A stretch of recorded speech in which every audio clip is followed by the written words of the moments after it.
Namun ternyata amin saja tidak cukup dalam ibadah. Karena kalimat amin itu di dalam Al-Quran diletakkan setelah kalimat iyyaka na'budu wa iyyaka nasta'in ihdinas siratal mustaqim dan seterusnya ayat. Yang paling mendasar dalam kalimat di Al-Fatihah yang ditutup dengan amin ini, letaknya kata para ulama tafsir, rahasia utamanya ada di kalimat iyyaka na'budu wa iyyaka nasta'in. Kenapa Anda kemudian respon dengan amin di setelah kita tuntas mengucapkan waladhdallin? Perhatikan rahasia besarnya, tercantum dalam hadis riwayat Abu Daud nomor hadis 649. Perhatikan kalimatnya, di sini letak rahasianya. An Abi Hurairah radhiyallahu ta'ala anhu qala, hadis riwayat Abu Hurairah semoga Allah meridai kepada beliau, qala, beliau menyampaikan, qala Rasulullah sallallahu alaihi wasallam, Rasulullah sallallahu alaihi wasallam pernah bersabda, qala Allah azza wa jalla, Allah pernah memfirmankan dalam hadis qudsi. Jadi ini qudsi hadisnya. Qasamtu shalah baini wa baina 'abdi ala qismain. Saya bagi salat kata Allah sebagai hak dan kewajiban antara aku dengan hamba-Ku. Wa li 'abdi ma sa'al, dan kalau hamba-Ku, perhatikan garisnya. Kalau hamba-Ku benar menunaikan salatnya, aku akan kabulkan apapun yang dia minta seketika. Kalau dia benar menunaikan salatnya, aku akan kabulkan apapun yang dia minta seketika. Perhatikan kalimatnya. Idza qala al-'abdu alhamdulillahi rabbil alamin. Kalau seorang hamba dalam salatnya mengucapkan alhamdulillahi rabbil alamin, qala Allah azza wa jalla, langsung Allah jawab kalimatnya. Hamadani 'abdi, hambaku sedang memujiku. Wa idza qala al-'abdu ar-rahmanir rahim, kalau hambaku mengatakan ar-rahmanir rahim, qala Allah azza wa jalla athna 'alayya 'abdi. Allah menjawab hambaku sedang menyanjungku. Wa idza qala al-'abdu maliki yaumiddin, kalau hamba kemudian berkata maliki yaumiddin, qala Allah azza wa jalla, Allah menjawab majjadani 'abdi, hambaku sedang mengagungkanku. Sekarang perhatikan rahasianya. Idza qala al-'abdu, kalau seorang hamba berkata dalam salatnya, iyyaka na'budu wa iyyaka nasta'in, ya Allah, sekarang kami ibadah, salat kami jadikan hanya untukmu, dan sekarang kami punya persoalan dalam kehidupan, kami mohonkan solusinya hanya kepadamu. Qala Allah azza wa jalla, seketika Allah akan menjawab kalimatnya. Perhatikan perbedaan dengan jawaban-jawaban sebelumnya. Hadza baini wa baina 'abdi, inilah perjanjian antara aku dengan hambaku. Wali 'abdi ma sa'al, kalau sampai kalimat ini dia ucapkan benar salatnya, maka apapun yang dia minta aku akan kabulkan seketika itu. Jadi kalau Anda benar dalam berdiri ini saja, sampai di sini saja Anda benar kalimatnya, kata Allah, mau minta apa kamu? Kamu minta apapun, saya akan kabulkan. Karena itulah sejak dulu para nabi dan rasul sebelum masa Nabi Muhammad SAW, setiap kali mereka menunaikan salat itu akan selalu menyampaikan doa-doa dalam hajat kehidupannya. Sebelum kita sudah ada nabi yang salat, cuma caranya kita lebih sempurna, sampai dengan sujud dan salam. Dulu Masya Allah, Nabi Zakaria salat, Quran surah ketiga Ali Imran ayat 38 sampai 39, posisi paling kanan sebelah atas. Ya Masya Allah, Nabi Isa salat, Quran surah 19 dari ayat 31-nya, posisi paling kanan di pertengahan. Nabi Ismail bahkan ya, kakek Nabi Muhammad SAW ke-29 salat dan memerintahkan keluarganya untuk salat, Quran surah 19 di ayat 55-nya. Semuanya salat. Nabi Musa salat, Nabi Ibrahim salat, semua salat. Jadi kalau Anda urutkan dari Nabi Muhammad SAW sampai Nabi Adam, mereka pun salat dengan cara yang berbeda dengan kita, dan kita lebih sempurna. Muhammad bin Abdullah bin Abdul Muttalib bin Hashim bin Abdul Manaf bin Qusay bin Murrah bin Kilab bin Ka'b bin Ghalib bin Fihr bin Malik bin Nadar bin Kinana bin Khuzaimah bin Mudrika bin Ilyas alaihi salam bin Nizar bin Mudar bin Ma'ad bin Adnan bin Addi bin Adri bin Muqawwam bin Nahur bin Tarih bin Ya'rub bin Yasjub bin Nabit bin Ismail alaihi salam bin Ibrahim alaihi salam bin Adhar bin Nahur bin Abir bin Kinan bin Arfakhshad bin Sam bin Nuh alaihi salam bin Mihlail bin Matushada bin Kinan bin Anwas bin Thith bin Adam alaihi salam. Nabi Muhammad sallallahu alaihi wasallam sampai ke atasnya semua salat. Perhatikan apa yang paling hebat terjadi. Pernah dulu ada dua orang menikah. Setelah berumah tangga ternyata secara medis divonis tidak mungkin punya keturunan. Suaminya rambutnya sudah memutih, fisiknya sudah letih. Istrinya divonis secara klinis menopause dan mandul. Secara medis mustahil.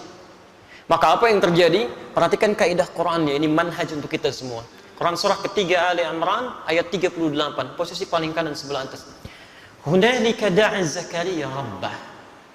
Di mihrabnya kemudian Nabi Zakaria yang mengalami peristiwa tadi, ya, yang saya sebutkan rambut memutih, fisiknya sudah letih, dengan kondisi istrinya ada di Quran surah 19 Maryam, dari ayat keduanya sampai dengan ayat ke-10, posisi paling kanan dari atas sampai bawah.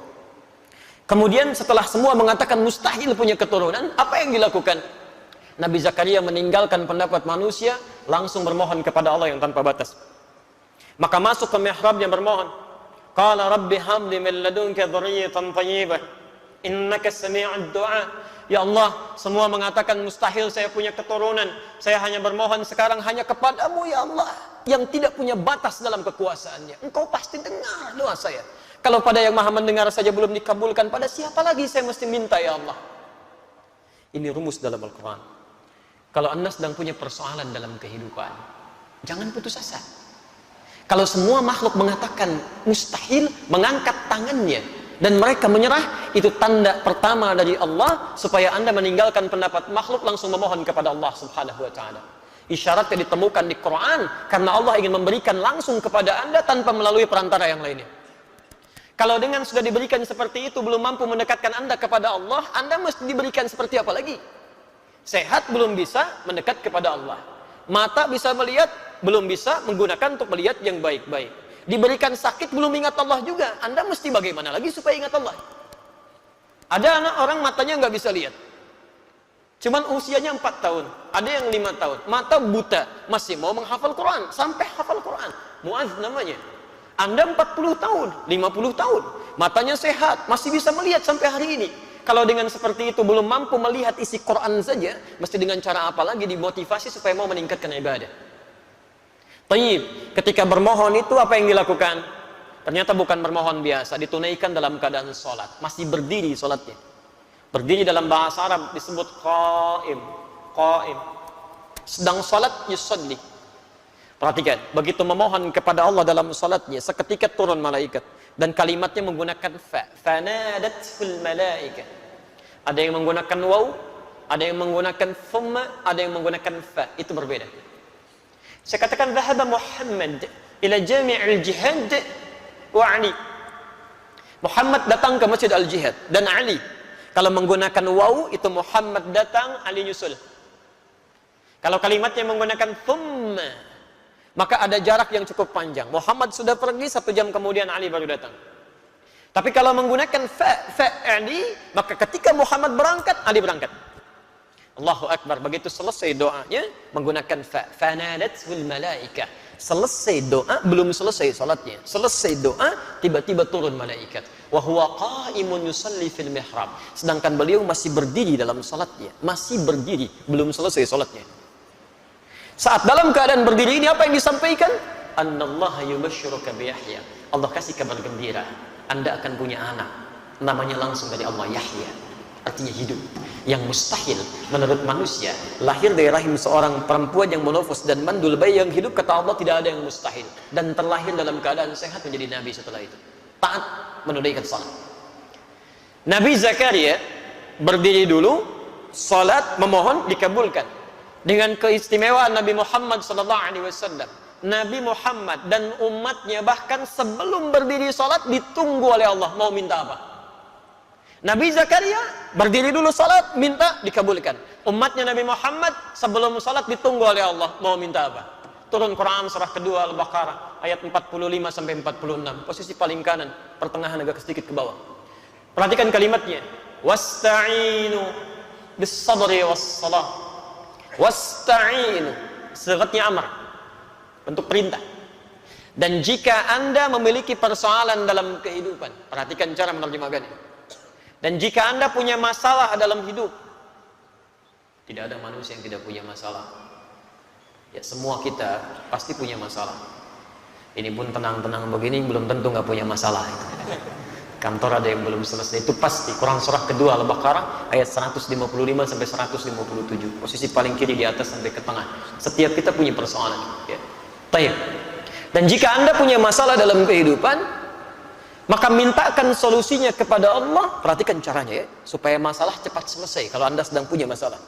Satu, bisabri. Terima dulu masalahnya dengan sabar. Jangan mengeluh. Tidak ada satupun ayat di Quran yang berbicara tentang keluhan. Pilihannya cuma sabar.